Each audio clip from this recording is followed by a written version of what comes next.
आपल्या प्रगतीसाठी 7 वाक्य तुम्ही नक्की जरूर लक्षात ठेवा, ज्याच्यामुळे तुमचा खूप फायदा होईल.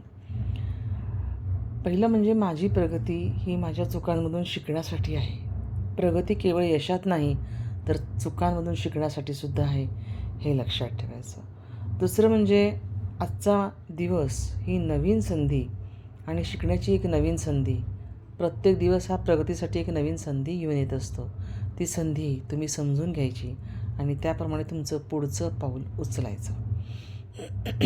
तिसरं म्हणजे अडचणीचा जो मार्ग असतो, तो प्रगतीचा मार्ग रोखणारा नसून तुमच्या त्या दिशा दाखवणाऱ्या मार्गाचा अवलंब करा.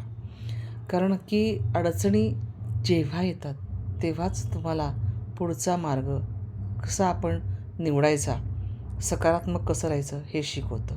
म्हणून अडचणी या आपल्याला सकारात्मक दृष्टिकोन शिकवतात, यावर विश्वास ठेवा.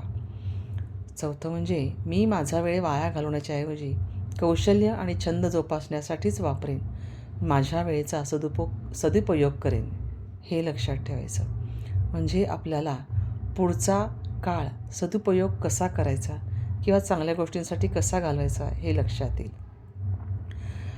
6वं म्हणजे प्रत्येक अपयश हे एक नवीन शिक्षण असतं, ज्यातून मी शिकतो किंवा शिकते, वाढते, प्रगती करते. म्हणजे अपयशालासुद्धा सकारात्मकतेनेच घ्या. हे खूप महत्त्वाचं आहे. अपयश आलं म्हणून आपण कित्येकदा खचून जातो, तर तसं न करता या अपयशातनं आणखीन आपल्याला काय चांगला मार्ग दिसतो, हे बघण्याकडे तुमचा दृष्टिकोन हवा. आणि 7वं म्हणजे माझं ध्येय स्पष्ट आणि मोजता येण्यासारखं आहे, ज्यामुळे माझ्या प्रगतीचा मी मागोवा घेऊ शकतो आहे.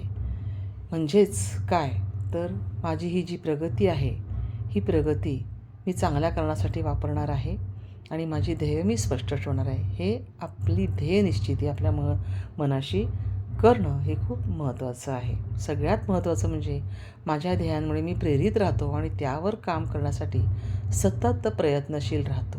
म्हणजेच प्रेरणा आणि सातत्य ही प्रगतीसाठी खूप आवश्यक असतात.